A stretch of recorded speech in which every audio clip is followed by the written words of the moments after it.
This is Decision 2023, a debate for Sullivan County Legislature being brought to you from the Black Library in Monticello.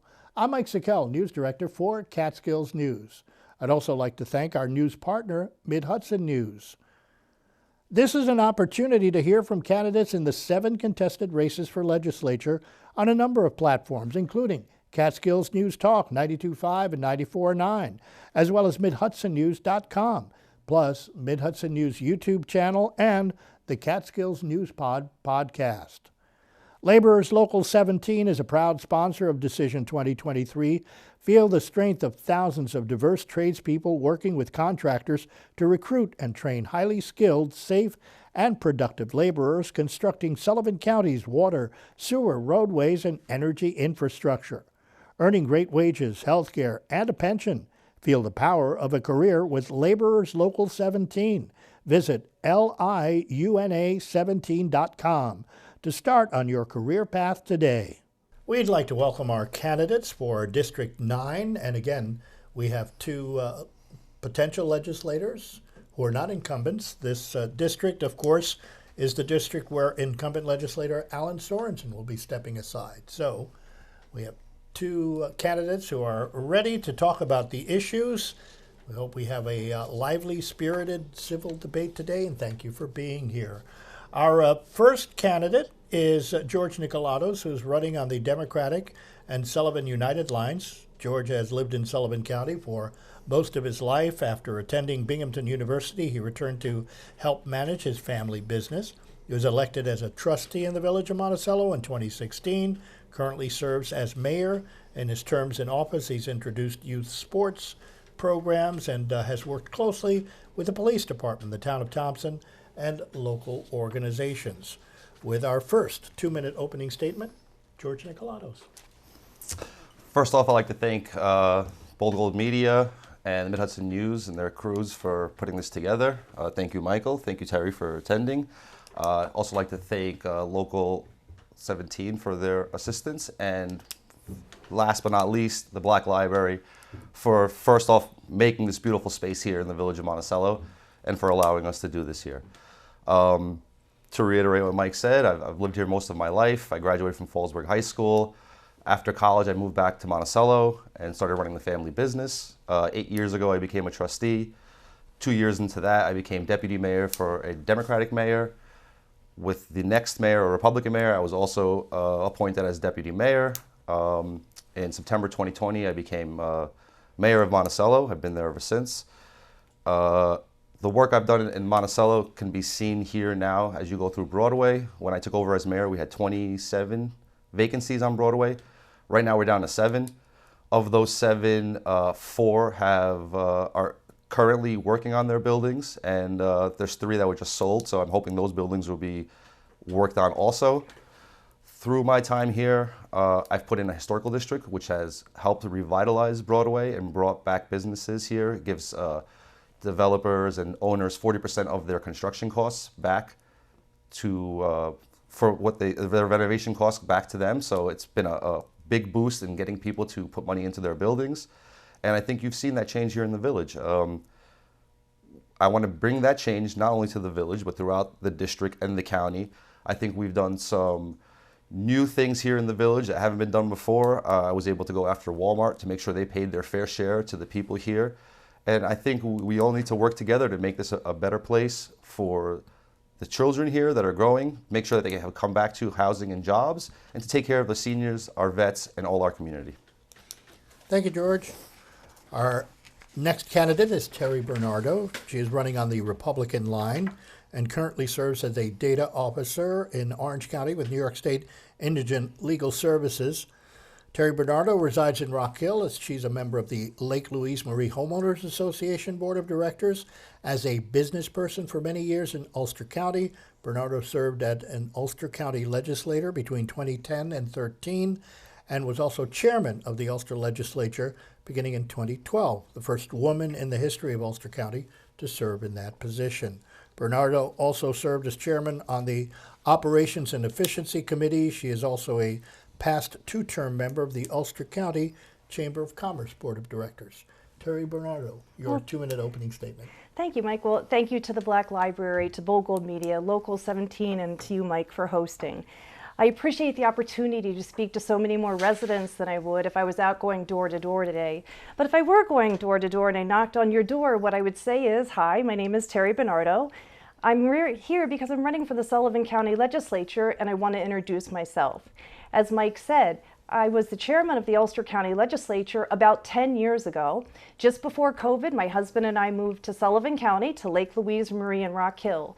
At that time, I had no aspirations to run for public office in the future, but a few years went by and I was elected to my Homeowners Association board, and here we are. Two other things that led us to where we are today is the census and redistricting. Every 10 years, after the census, new district lines are drawn, and this is the first time that we're running with the new district lines in Sullivan County. There is no incumbent in the district, as Mike said. There are 2 legislators that currently represent it. One is not running, and the other is in a new district. The first thing I did when I looked at the new maps is I thought, holy cow, I need to make this easier for residents to understand. So I made my own map. I took a voter list and all of the roads, I typed them in so that you could see them in a font that you could read. I made town roads white, village roads yellow, county roads blue, and state roads red. I also summarized the different communities that we have. Winterton, the children go to schools in Orange County there, as do the children in Westbrookville. But we also have the Bashakill, Haven, Mount Prosper, Yankee Lake, Wolf Lake, Wanasink Lake, all with their own homeowners association, and Lake Louise Marie, where I live, where we have 2 homeowners associations. We also have Glenwild, Thompsonville, Bridgeville, Southwoods, Melody Lake, Beaver Lake Estates, and the village of Monticello, which I expanded at the top of the map. If you'd like a map, drop me a line and I will get you one. George Nikolados, your 1-minute rebuttal. No. Question first. Questions? We just wrapped up opening statements. Thank you. And actually, the first question is for you, Terry Bernardo. Wanted to talk about affordability and taxes, since you touched upon so many issues affected by taxes. Sullivan County started with the COVID pandemic, was able to survive economically with a series of state and federal payments. Certainly helped its balance sheets. New York State, as of this year, this budget is reassessing many of their payments, in particular Medicaid, and how they're being calculated. So I would ask, what do you think we should do to keep our county affordable and tax increases at a minimum as a legislator? Okay, a lot of statements there to take in. I would say an educated workforce will give us the best economic development that we can hope for. There's 2 ways that a county can be prosperous. One is to bring tourism in, where people come from out of county, they bring their money and they leave it here. And the other thing we can do is we can make things here in Sullivan County and sell them to other people. Those are the 2 things. I worked in the hotel business for a long time, and we had a statement, revenue hides a multitude of sins. So if we want to keep our taxes low, we want to keep our revenues high. Certainly, we can also attack the issue from the side of expenses as well. Reviewing line by line what everybody is spending in the county is one way to do it. One thing in particular that I have researched is the issue of solid waste in Sullivan County. This is an issue that could balloon to a very big cost. Currently, we send about 3,000 trucks a year, about 5 hours each way, up to Seneca Meadows, where the height of the landfill up there is the size of the Statue of Liberty. And in the summer, this is a problem for Sullivan County because we are only allowed by the DEC so much garbage that we can dump every day. And people would like to have more frequent pickups, but we just can't handle it because we're not allowed to drop off more. So we do need to find an alternative because I don't think anyone would agree that taking 3,000 trucks 5 hours each way up to another county is a great way to get rid of our garbage. So if we are unable to find another alternative, the next place that we may be trucking our garbage to could be even further, and that could be very expensive. I know that the legislature already eliminated the solid waste fee that we had, but if they don't, we could see something like that coming back again. Thank you. And George Nikolados, your rebuttal. Well, one of the things you mentioned in your question originally was healthcare. I think that's a very important thing to talk about here. The Medicare reimbursement rates in Sullivan County are lower than they are in Orange County, Rockland, Westchester, the 5 boroughs, New York City, Suffolk, and Nassau. Meaning that when someone goes to the doctor here and the bill is $1,000, instead of getting the same rate that they would get at Orange County, like $850 for that reimbursement, the doctors here will get $70. So we're in a county now that we have a lower medical reimbursement, which doesn't allow doctors to want to be here because they get paid less for their same services that they offer in those other counties below us. But at the same time, we here are in the same prevailing wage class as those other counties. So when we do a public works project, we have to pay the employees, whether in-house or outside, the same rates that they pay in Manhattan. But when it comes to our medical staff, our doctors get paid less than they would get in Manhattan, and that's a big concern for us. Wanted to expand upon something that was brought up earlier, and that's the topic of the environment, because as had been mentioned, waste management and transportation is an important issue. And Sullivan County, for one, has been looking at solutions.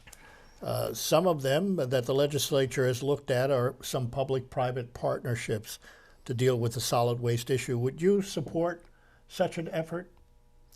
It's not something that I've looked into, but I think with the problem that we have to look at every single avenue possible.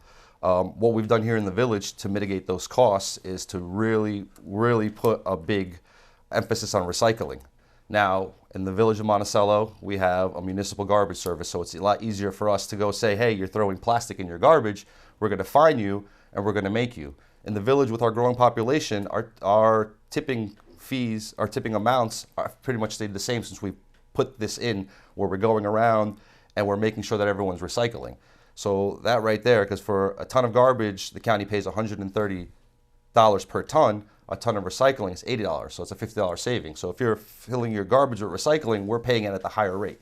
So making sure that we force the private contractors that are picking up garbage to make sure that they are forcing the recycling issue, and maybe they can contract or talk to the towns and villages that they serve to make sure that the recycling is being done. I mean, it's a state law. It's been pushed throughout the country for the last 30 years to recycle. So if we're taking garbage that doesn't need to go into our landfills, we're putting it in our landfills and we're paying for a higher rate, solving that problem would fix a lot of what Terry had said earlier about the amount of garbage that we send up there. So instead of sending garbage to a landfill, we're taking the recyclables out, we're saving money in terms of our tipping fees, we're saving money in the transportation, and we're saving the environment at the same time. Very good. Terry Bernardo, your rebuttal on the issue? No, I don't have any. Then we will move on to the next question. And just staying on the same topic, I wanted to ask about the county recently started, as a matter of fact, just this past month, a pilot composting program.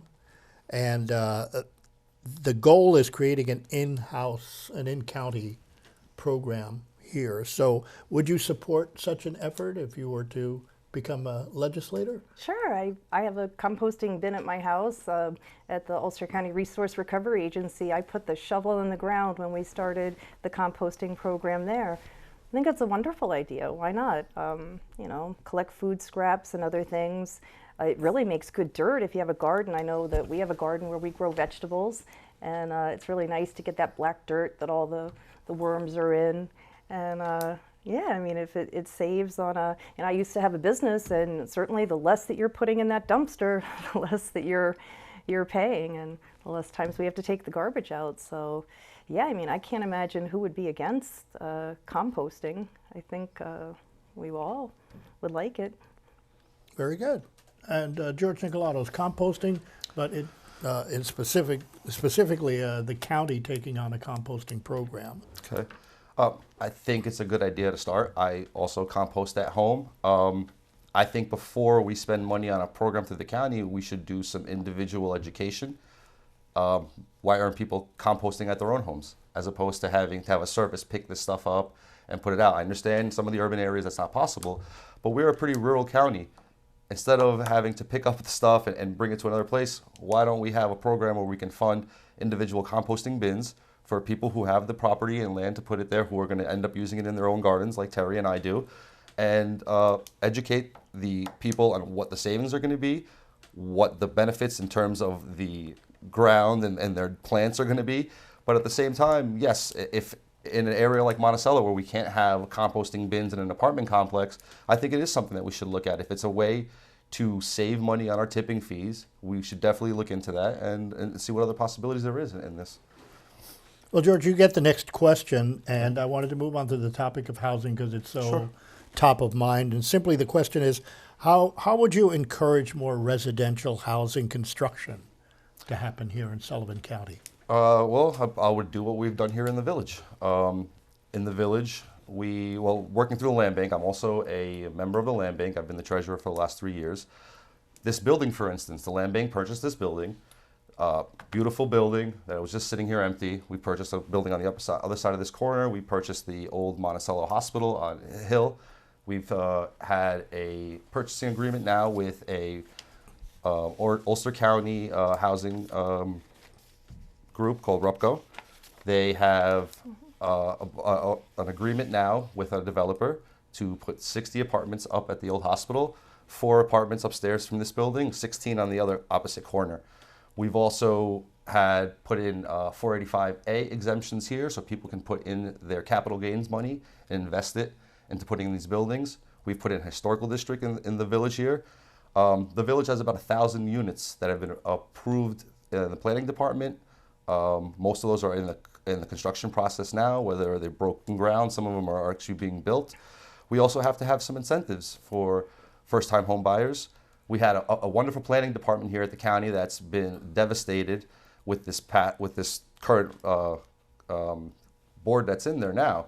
The planning department had multiple classes for tenants' rights, landlords' rights. They had first-time home buyers classes. They had a first-time home buyer down payment match, which is for most people the biggest problem. Most people pay in rent what they pay for a mortgage. It's getting that down payment. So we had a program at the county. We had down payment assistance. You went for classes for 2 years. You invested $2,000 and you got an extra $8,000 through the program to help you with that down payment.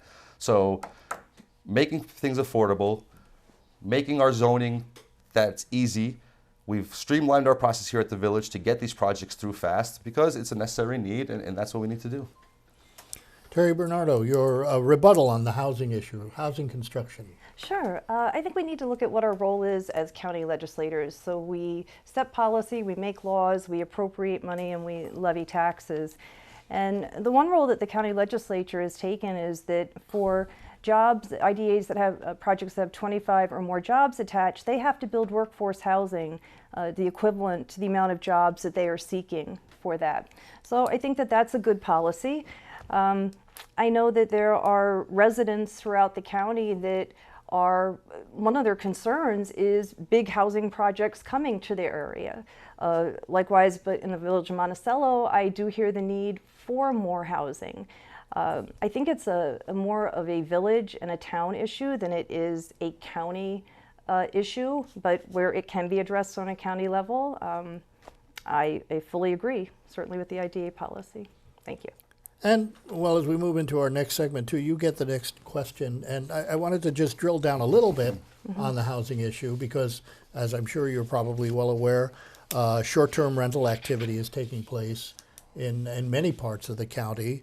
And while that is good for the county in terms of income and bed tax collections and such, do you feel as a legislator and as the legislative body, is there a way to encourage a percentage of residential homes that are made available for people who live and work in Sullivan County in those communities? That's a good question. It's definitely more of a town question than it would be for a county legislator. You know, our sales tax comes from, the biggest sales tax generator that we have in the county is auto sales. Second is building materials, which would help with housing. And third is gasoline, so please buy your gasoline in Sullivan County, don't buy it in the other counties. And fourth is internet sales. Compared with Orange County, it's about the same, although for them, number one is clothing. They certainly have Woodbury Commons and other things there. So I understand the question. It's a complex question. Certainly with things like Airbnb happening now. I know that in our homeowners association, you're not allowed to have short-term rentals like that. So it's a very local issue.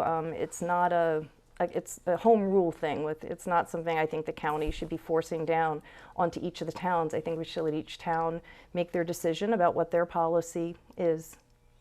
Very good. And George Nikolados. I do agree with Terry on home rule, but as a county, we can put in certain parameters that we have to fit in. For instance, we can have a database that we have all these listings in. You know, working closely with my building department, I realize that it is a concern when you have these short-term rentals and we don't know if they have the proper fire inspection, safety core stuff. We don't know what the layout of the building is. If God forbid there is an emergency, the fire department, people that are staying there are not from here. They don't know the emergency services available to them. They don't know what's here. So setting up a county-wide registration would be good. It's also a way for us to guarantee that we're going to be collecting our room taxes through these apps. Airbnb is not the only one that does this now. There's a half a dozen of them, if not more. They're popping up every single day.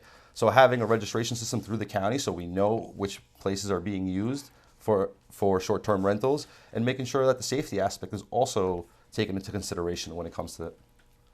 Well, and George, you get the next question, so I'll just follow up on this, just kind of wrap up, because affordability is a big issue as well. Housing affordability seems to be a severe problem in our county. So do you feel that there's anything that can be done at the local level to correct this affordability problem?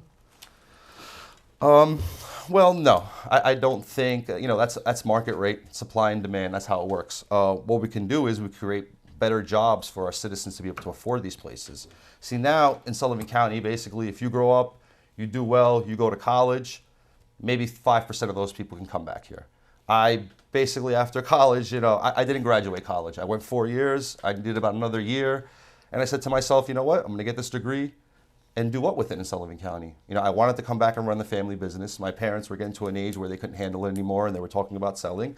And so I took that as this is my time to go back home. Now, if I would have gotten my degree, it wouldn't have been much options for me. I probably would have been working at the same diner that I am working at now. My friends who I grew up with, the ones that did well, can't come back here just for weekends and summer vacations. They can't have a job that'll be able to keep them here. So that has to do with the affordability when it comes to people in success. When we have the problem going on now, in terms of affordability, we have a lack of stock for whether it's for senior housing, whether it's workforce development, for new families. We are missing all that. We're depleted in every single section. So what we need to do is to look at how we can expand our housing stock, but also at the same time, when we talk about the IDA, we're creating these jobs. We're not creating the jobs that college graduates are coming back to, and I have nothing against the service industry. Obviously, my family's been in the service industry 32 years. I've seen people raise families and put kids through college on that. But when people go out and do the right thing and succeed in life and then come back here, these minimal jobs that we're touting with our lowest unemployment rate aren't the jobs that are going to be able to sustain people to live in the housing at the cost that we have now. And that's a lot of the problem. Very good. Terry Bernardo, minute rebuttal? Could you repeat the question? Oh, sure. Well, the question is just about housing availability. I try to put some context in it. I understand, no problem. Can something be done at the local level to correct the availability or the affordability problem? The affordability of housing. Yes. Well, I think that in the county, we need to support a trained workforce, because I would like to see us lift everybody up so that they do not have any trouble affording housing. I mean, you could say that there's the same issue in Manhattan with affordability, but if you are paid enough, you're going to be able to afford to pay the rent there. I would like to see every young person graduate from college here. We do offer free tuition, and I'd like them to be able to have a job. And I would like this not to be an issue, because we have such a highly trained workforce with such great jobs that people don't. But I think wherever you are, there's always that gap. Even in Manhattan, they're saying, can't afford to live there, but that's because there's so many jobs and that they've raised the cost. So I love living in Sullivan County. I moved here because of the beauty of it. It's the land of lakes. It is stunning. I wish everyone would come here and stay. Well, and Terry, you get the next question, and I'll move on and just expand on this concerning young people, because both of you have spoken about young people in the community. And the question is, would you expand on some local partnerships? You mentioned SUNY Sullivan. Sullivan BOCES has put in some programs into place, and organizations perhaps such as the Sullivan County Chamber of Commerce, can they play a role in offering opportunities for young people? Not sure. I mean, I was in the Ulster County Chamber of Commerce. We have a 2-term limit. We have 3-year terms. I was on there for 6 years. It wasn't really our focus. We were a business organization that wanted to promote businesses. So, I mean, in that sense, it ties into what I just said, to promote businesses, to create good jobs so that kids could get good jobs and keep so that way. So in terms of directly working with children, I don't know, maybe the Sullivan County Chamber of Commerce is different than the Ulster County one was. I'm not sure if I fully answered that, but I agree with partnering with many people. One of the agencies that people so often don't even know about is the New York State Office of Court Administration, OCA. We're in the 3rd Judicial District here, and they have about 7 what they call New York State problem-solving courts. They have drug treatment court, which most people may have heard of, veterans court, but there's also an opioid court. It's a specialty court, mental health courts, family treatment courts, community courts, and human trafficking courts. So because of the job that I do every day, working with people that can't afford a lawyer, I interact with the courts a lot, and I think that they are one of the partners that is often overlooked, because who gets to talk to the Office of Court Administration? Not everybody. They don't run for office. George, they don't run for office. Well, George does, because county and village courts are state-run, and the state runs the OCA. So yes, George does talk to them. But our town courts are run by towns and have town employees. So, they're a great partner that maybe people haven't thought as much about. The opioid court was started in 2017 in Buffalo.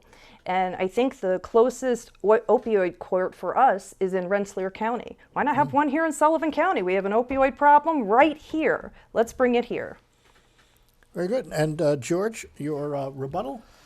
Learning institutions, organizations for young people. You forgot to mention Cornell Cooperative Extension. Yes. They have done many educational things. But when you come back to the Chamber of Commerce, Chamber of Commerce. Commerce means money, bringing in businesses that are going to attract these workers, skilled labor, which we can train as many people as you'd like, but if they don't have jobs to be put into those training, it's moot. So using the Chamber of Commerce, the Sullivan County Partnership for Economic Development, and even the Visitor Association to bring in some of these higher end businesses that are going to pay better, allow kids to go out, get a degree, and come back and get a job, will be a big help. Those organizations, the Chamber of Commerce is here to make money for the community. But we're not looking to only make money for the business owners. We need those employees to make money. As a business owner, I'll tell you, the most important asset at my business is my employees. You take care of the employees, you pay them correctly, they're going to give that back to you, and that's what makes a successful business and a successful community. Very good. And we have our next question going to George. And since both of you were discussing, especially with the answer on the opioid court system and such, I wanted to talk a little bit about the opioid drug substance abuse situation here. The Sullivan legislature recently agreed on distribution of opioid settlement funds. There were some heated discussions on that, on goals, focusing on education, focusing on a younger population. So the question is, what would your goals be on funding of substance misuse programs here? Well, I'd start before we have a substance problem. We have neglected our youth here in Sullivan County, and whether that's on a village, town, or county level. But we're in a county here where we don't share sales taxes. Personally, my business just paid a huge sales tax. We do monthly. Half of that will go to the county, half of that goes to the state. Being in the town of Thompson, that creates a lot of the sales taxes in this county. it'd be beneficial to have a program where we're sharing a piece of that. I believe in Ulster County, you had that where the sales taxes were shared with the towns after a certain percentage, correct? Same thing with making villages whole. When someone doesn't pay their taxes in the village, the county pays their county taxes and pays their school taxes. Now the village has to wait 3 years for the foreclosure process to get that money. And unfortunately, Ulster County is one of the counties, a handful of counties that don't do this at the same time. So a village, Monticello, Liberty, Wurtsboro, we have to wait 3 years to get that money. So in the meantime, we're begging, borrowing, and stealing, paying interest and penalties. And that's money that we could be putting into our youth. So, but the county now, we have record sales tax money. We have a public transportation service. Why can't we build 3 youth centers throughout the county that will service the whole entire county? Use our public transportation and get these kids off the streets, get them doing something positive. And not every kid wants to play sports. Not every kid, the stuff that we always talk about. Some kids want to go and learn how to use a computer. Some kids just want help with their homework. Getting these kids now, before it becomes a problem, is, I think, the biggest thing. But when it is a problem now, we have to look at it with compassion and care, and we have to see what the problem is, and we have to put our money and not play games with the money at the county level, because for every day that money was not set out, I bet you there was a bunch of overdoses that could have been prevented. Terry Bernardo, opioid settlement funds and uses. When you have a person that has a drug problem, there's a couple of things that need to happen. Some are within the county legislature's purview and some are not. If a person has a drug problem, they either need a family intervention, friend intervention, or intervention with law enforcement. People just don't get over addiction like they get over a cold. When the person has that moment, when they either agree to go into treatment or they are forced into treatment, you need the beds. You need the detox beds. I don't know that we have beds here in Sullivan County for that. I was fortunate enough to live down the road from a treatment facility in Ulster County. When the person agrees to go there, you need their insurance company to say, yes, they can have in-house treatment, because an addict is not going to do the outpatient stuff. At that moment in the crisis, it's not going to work. So funding and the beds and making sure that people are able to get the help that they need is where the money should be put. Well, and as a follow-up question, you get the next question. Recently, Sullivan County was finally included in the HIDTA designation as a high-intensity drug trafficking area here in the Mid-Hudson. Took quite a long time, offering law enforcement tools for combating drug traffic in Sullivan County. The question is, how does law enforcement play a role in the battle against substance misuse? Well, like I said, you've got an addict, and there's two ways the addiction for that person is going to stop. Either a loved one is going to help them see the light that they have a problem, or law enforcement is going to force them to see that they have a problem. And the least effective way and the most expensive way for law enforcement to deal with it is to lock people up. The opioid court talks of having day of arrest intervention, evidence-based treatment, daily judicial supervision, and wraparound services to prevent opioid death. So the law enforcement officers are, they need to know that they are changing somebody's life in that moment. And people who are addicted to drugs, you're not speaking to that person. You're speaking to the drugs. If you've ever had somebody addicted to drugs, a daughter, a son, a friend, that's not them. You're talking to the drugs. And, we need to support our law enforcement officers as well, because drug addicts are horrific to deal with. And we need to give them the support and the resources to deal with them, because you lock the drug addict up. Some people are so highly addicted to drugs that the detox itself is life-threatening. And, we need to be prepared to deal with that. If you're going to lock them up, that is, they need serious medical care sometimes, because the coming off of the drugs can literally kill them.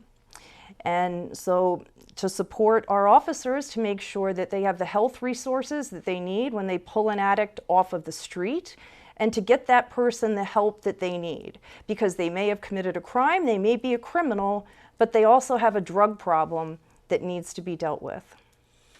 George Nikolados, your rebuttal on HIDA designation and the tools for law enforcement? HIDA designation, I think, was a great thing. It's going to bring resources that were desperately needed. It'll bring some drug task forces, FBI help, extra money. But supporting law enforcement, I think we have to roll back some of the bail reform, because they're not arresting anyone, unfortunately. You don't get arrested for doing drugs in the street anymore. You don't get arrested for small amounts. And I'm not saying arresting a drug addict is really going to help, but law enforcement has their hands tied, because sometimes you will have these people who do need help, but there also are a public nuisance or worse, a public safety concern. And we have to give law enforcement more support. They're not mental health professionals. They can't be out there trying to help people with the resources they don't have. We need to have more mental health clinics, because a lot of the addiction comes from mental health. And so giving our officers, what they need in terms of their own support physically, because for what they deal with on a daily basis with this. Sorry. Very good. George Nikolados gets the next question. Wanted to talk a little bit about the care center at Sunset Lake. Sure. Because that's certainly a big issue with the legislature. Quite a bit to unpack. There's been some public outcry at legislative meetings and such. So the question is it time to dispose, first of all, of the Infinite Care contract? Absolutely. That's the question? Okay. Yeah. Yes, I mean, from what we've seen, and I personally, my wife's grandmother is there. I've seen the service that she was receiving before Infinite Care, and I see what's happened now. She's had multiple falls since there. But I want to turn this around to, we've made this a monetary thing, that the care center doesn't make money, it's a loss. When you're in government, not everything is looking to be solvent. You're here to offer services to the people here.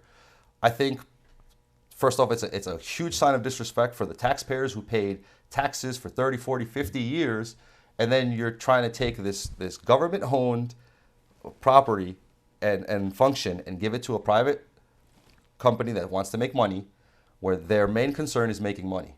In government, our main concern is not making money. It's offering services to our people.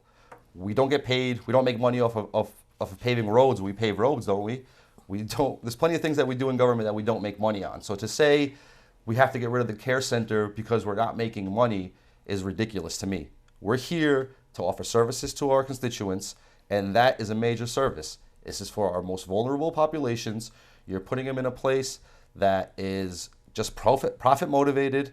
They're not there for care. They don't care about the people. Their company has no connection to the area or the people here. Whereas when you have a government-run care facility, as we did before, the care was at a higher end. You're being taken care of by your neighbors. They're supervised by their neighbors, and it's more familial, and it's just better for our county, because I think for people to be paying into the system for all this life, taxes, people who've lived here all their lives paying taxes, and then end up in the care center, and then people saying, oh, I'm sorry, we're going to privatize this now, or it's not making enough money for us, or it's costing us too much, and your care is going to go down. I think it's a total sign of disrespect. I think it's not the way to treat our most, the seniors in our community. Bernardo, your thoughts on the care center? I think, it's a fluid situation. There's a lot of history there. If I am, blessed enough to win the election, I'll evaluate the situation at the time. I think it's a fast-moving issue. But what I would like to say is that properly funding the Office of the Aging is important. When your parents get old, when you need help with an older person, making sure that the people are there to answer the phone or to come out and see you is a blessing. And so proper funding of Office of the Aging, even expanding it, as well as the Department of Health. The Department of Health is, for lack of better words, the police officers for things like nursing homes, even restaurants, with the inspections that they do, and they are the ones ensuring that things are happening the way that they should be, whether it is privately owned or not. I know that there were issues when we had it, and strong enforcement of our laws could help prevent issues. Well, and as a follow-up question, concerning, again, the care center, I mean, would you look at it in terms of perhaps looking for a new contractor? Would you consider selling the facility? What are your feelings about how the care center should function here in Sullivan County? I'll take a look at it if I'm elected. Whatever the current state of the state is, once I get there, like I said, it's moving way too quickly for me to jump in right now. You know, what's going to happen by January 1st if I'm sworn in as a legislator, it's going to be old news today. Very good, George Nikolados. I mean, I know it's not going to be old expect news to the people that are in the care center right now, unfortunately, because the old news to them was a government-run facility that had a higher rating than it does today. And we talk about funding. You're right. This current legislature has defunded many of the departments, the Office of the Aging, the Planning Department, departments that help our people, help our constituents. You know, the current legislature has talked about their fiscal responsibilities and how well they've done with this, but government is here to offer services for the people. You know, it's not here to make money. It's not here to say, oh, you know, pat yourself on the back. I didn't have to raise taxes this year. If you're not raising taxes and cutting services, then you're not exactly doing your job. So you have to find other ways to bring in money, other ways to cut waste, but not cut the services that our residents depend on. We're now moving on to our final, segment 4, and the next question is for Terry Bernardo. And Terry, I wanted to ask a more broad question about public health, because, of course, neither of you are incumbents, but recently the legislators did meet with administrators from Garnet Health and Garnet Health Catskills talking about the issue. They have assured the current legislature, who actually put out a press release at the time, that that they are here to stay, that their care will continue, and that they are, despite some financial cuts and all, they're here to stay and plan on expanding here in Sullivan County. How do you feel about the current state of health care here in Sullivan County, and are you comfortable with reassurances from our local hospital? We can only take them at their word. I think it's all relative. You know, when I lived in Ulster County in Accord, I used to drive to Rock Hill in Middletown to go to the doctor. So now that I live in Rock Hill, I go to the doctor in Rock Hill. So that's pretty amazing. But there are some sort of specialty doctors and other medical services that I look for that we do not have here. We're a rural area, so you know, we don't have the same population that can support the things that a higher density area would. But yeah, I think that's about it. Very good. And George, your rebuttal on the I healthcare think system? we have a lack of some of the services that we do need, like Terry mentioned, but I think it all comes back down to the Medicare reimbursement. If the doctors were paid, and the doctors in the facilities, and unfortunately we've moved to a profit-based system now. You know, America 40 years ago was not, you know, our health wasn't profit motivated. Now it is. Now a lot of these companies put profits over people, and we've seen that. So as a government, we do have some control. We should be lobbying Albany. Our chairman should be in Albany once a week lobbying for this Medicare reimbursement. That's what's going to bring healthcare facilities here with doctors who are going to get the same pay that they would at other places for the same services that they're offering. Why would someone want to come here and put a doctor's office, a hospital, a medical center, if they know they can make more money in a different place? I mean, these are profit-motivated companies. If they're not making the money here, they're not going to serve the area. And so until we change the Medicare reimbursement and make sure we're getting our fair share like everyone else does, we're going to be in the same spot. All right, and George, you get the next question. I'm going to move on to another economic topic, which is tourism, of course. Big industry here in Sullivan County. The bed tax. The bed tax funds were removed from the SCVA contract, as you are probably aware, during the current legislature. They've been sitting in a bank account since then with no current plan to spend the money. There have been some discussions ongoing. How would you address those funds? Well, I hope it's an interest-bearing account, first and foremost. I mean, because we're just wasting money if it's sitting there. I would release the funds to the Visitors Association. I think they've done a tremendous job in the 20 or so years I've worked with them, or maybe not that long, but 15 or so years I've worked with them. I will first say, when I opened the restaurant in 2006, they were there to help promote the restaurant. They had multiple events at that place, as they do for many new places. So just off the bat, the Visitor Association takes these new businesses that open in the county and networks them with their fellow entrepreneurs in the same field, gives them an opportunity to meet people, to get new ideas, to find new services, new distributors, to make their jobs easier and to make their profits a little better. I think after the work they did, trying to get us these casinos and working on the Cartwright and getting that stuff here, I think it was kind of disrespectful to take that money and just start holding it to the side and not following the contract that we have. I think if you want to look at other avenues and ways to spend the money, that's one thing, but that's something that should be done over time. You should do some research. You should look at what other counties are doing with their money and how they spend it. But from my perspective, the Visitor Association has done a wonderful job bringing tourism to the area. They've done a wonderful job bringing tourist-based businesses to the area. And I think for us to be holding their funding at this moment is totally ridiculous. And I would give them my full support. Down the line, their contract runs out. We should always go out and see what other opportunities are available. But in the midst of a contract, when someone's doing their job and pretty much they're meeting their mission statement quite well, and as you can see that by the area, and I could tell owning a hospitality business, I've seen it firsthand. I think what they're doing right now is just playing politics and trying to get political favors and votes. Well, Terry Bernardo, your rebuttal? So I'd just like to share with the voters, prior to moving to upstate New York, I worked in the hotel business for probably 20 years. I worked in Atlantic City, New York City. I worked for Sands, Hilton, Sheraton, Eden Schrager. I opened hotels all across the country for Lowe's, the House of Blues Hotel in Chicago, Portofino Bay, Orlando, and Orlando, Lowe's, Philadelphia, Lowe's, Miami. And you know, in New York City, hotels run an average, when I was there, we ran an average occupancy rate of 90%.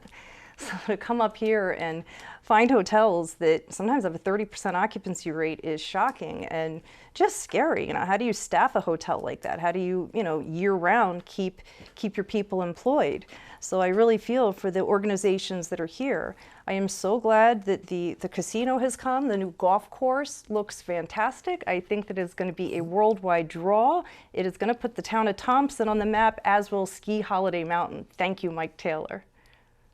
Very good. And follow up the next question that I have concerning the Sullivan County Industrial Development Agency, again, as a business incubator and such. Are you satisfied with their work, or what are your thoughts about the IDAs that stands right now?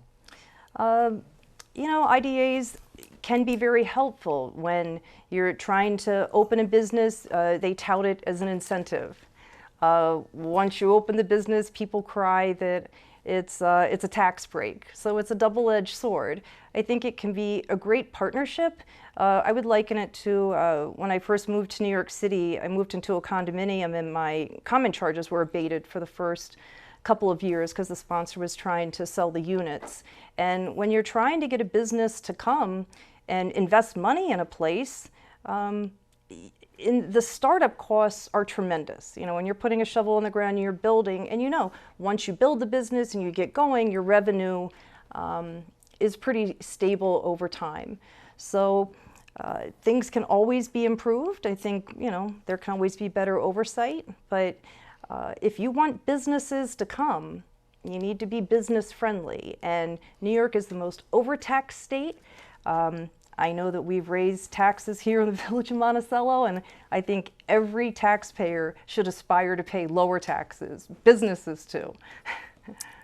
And George, your rebuttal, Sullivan IDA doing the job? I think IDAs are a vital part in development, but I also think that you have to look at the tax abatements that they're doing and make sure that they're creating jobs that are just not minimum wage or above minimum wage jobs. You want jobs that people can raise middle-class families on and afford the housing we have here. And it shouldn't be the first resort. It should be the last resort. For example is Resorts World Catskill. That was a state set up competition where there was 2 sites in Orange County, 2 in Sullivan County. Orange County said off the bat, we're not giving you any tax breaks. So who was Sullivan County negotiating against? Well, we kind of knew the spirit of the law was set up to have a casino in the Catskills, in this area, to bring back this old resort area. So you offered the tax break. Instead of saying, hey, we got awarded this, and they came to you and said, hey, we can't afford to do this job without this much tax breaks, we put the tax breaks right up front. That's just not... Very good. And we're wrapping up our segment here with the last question. Now, this will be a little bit different. I know we've been on the timer with 2 minutes and so, but I wanted to ask both of you, since neither of you are the incumbent, so we're in a bit of a unique situation. So the question is, if you win election in November, as a legislator, would you vote to elect Robert Doherty chairman for another term? It's mine? But, I yes. get 2 minutes? Okay. You get 2 minutes. Absolutely not. I've been dealing with bullies at the village level. I don't like it, fighting them all my life, and I vow to continue to fight them.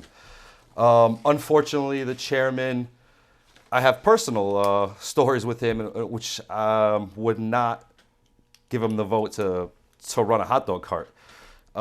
He used to work for Rockland Bakery, a huge bakery. Come to my diner, he'd deliver a bill for 4 dozen loaves of bread. Eventually, I went downstairs, figured out he was leaving 2 loaves of bread. You can go to D. Felipe's in Middletown. He'll tell you how he ran off on him with $12,000.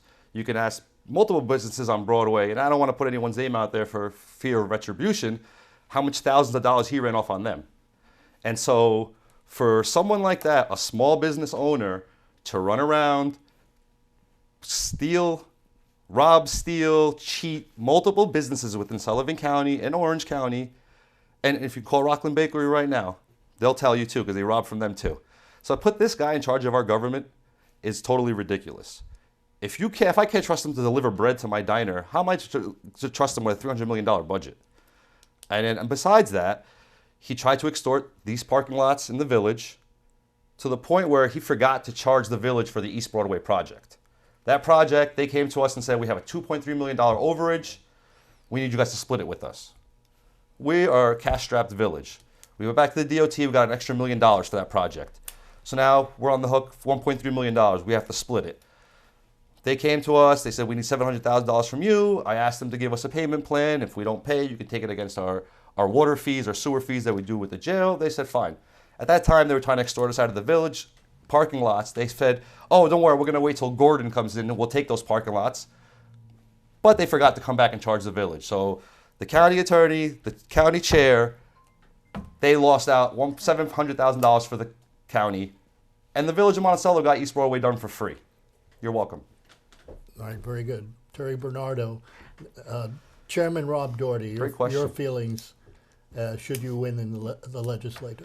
I advise the other legislators that are running with me not to even discuss this topic with anybody. Having been through an election for chairman of the legislature myself, that race starts after November 7th when we know who the candidates are. There is no better way to start a fight within our group of people of who is going to be the next chairman until you know who the candidates are. And we don't know if Rob is going to win. What is the point in picking a fight with him when we don't even know if he is going to win his race or not? So I think your question is inflammatory, looking for some ratings. It's fun, but I'm not biting.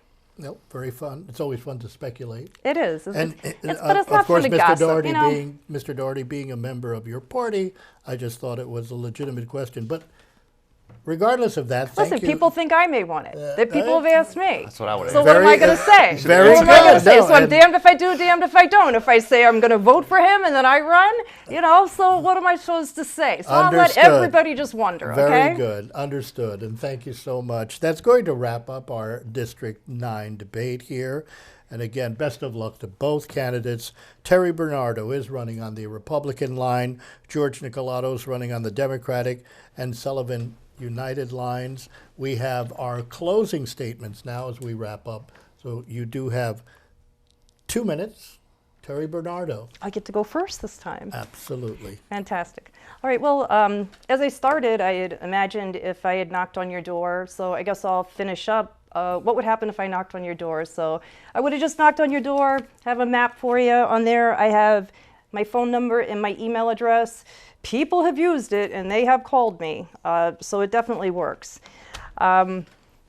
But after I do that, I usually ask people, so tell me, what is important to you? What's going on? And I'll tell you a couple of things. This is a reflection of who was home when I got there. Not everybody feels this way, and this is not all of the issues. But one of the issues, I just happened to be in Winterton when people got their school bills. The school tax bills for the Minnesink School District in Orange County. Now, I wish we could take the school board members and fire commissioners and rename them school legislators and fire legislators, because just like county legislators, they set policy, they levy taxes, and they appropriate money. But neither of the three of us can affect each other's taxes. But I can say on behalf of the residents of Winterton and Sullivan County, hey, Minnesink School Board, they're very upset about the tax increase this year, very. In West Brookville, the post office, I've heard it's coming back to Otisville. I hope that it comes back quickly. The Bashakill and the Lakes, they like their town planning boards to follow the rules. They are concerned about industrial development. They move to the areas that they live in, and they live there and stay there because of the environment, period.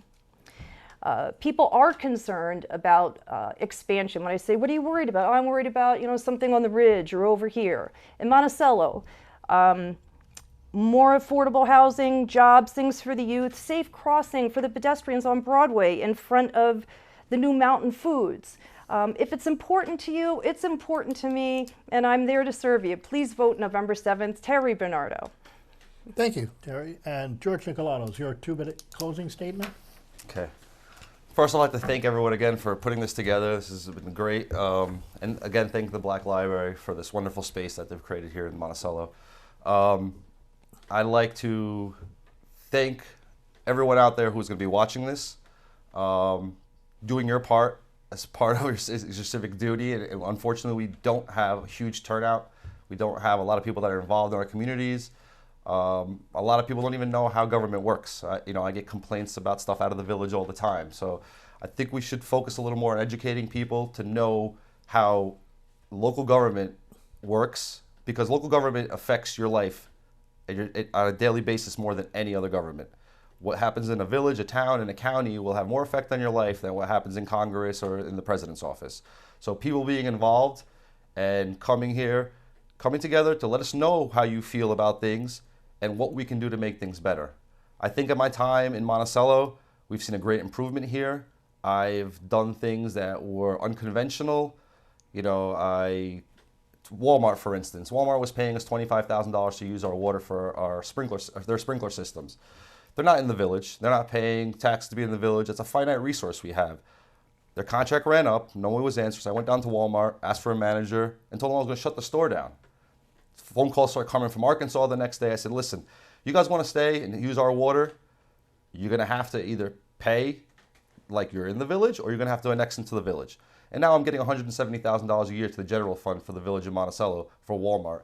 So to make sure people pay their fair share, these big companies that come in here that we give tax breaks to, make sure they're doing what's positive for the community, creating jobs that are going to uplift our people, not hold them in poverty, and just to have a government that works for the people, not works for themselves, that knows how to act, that does not embarrass us. Coming from a Monticello, which I think I've done a good job changing our reputation, I'd like to do that for the county again. Well, thank you. George Nikolados, again, running on the Democratic and Sullivan United lines. Terry Bernardo, running on the Republican line for District 9. Thank you very much for listening to Decision 2023. Thanks for being a part of these Decision 2023 debates for Sullivan County Legislature, coming to you from the Black Library in Monticello. I'm Mike Sikel, News Director for Catskills News. I'd also like to thank our news partner, Mid-Hudson News, and of course, our candidates. Laborers Local 17 is a proud sponsor of Decision 2023. Visit liuna17.com to start on your career path today. Find these Decision 2023 debates on a number of platforms, including Catskills News Talk 92.5 and 94.9, as well as MidHudsonNews.com, plus Mid-Hudson News YouTube channel and the Catskills News podcast. Thank you for being a part of Decision 2023.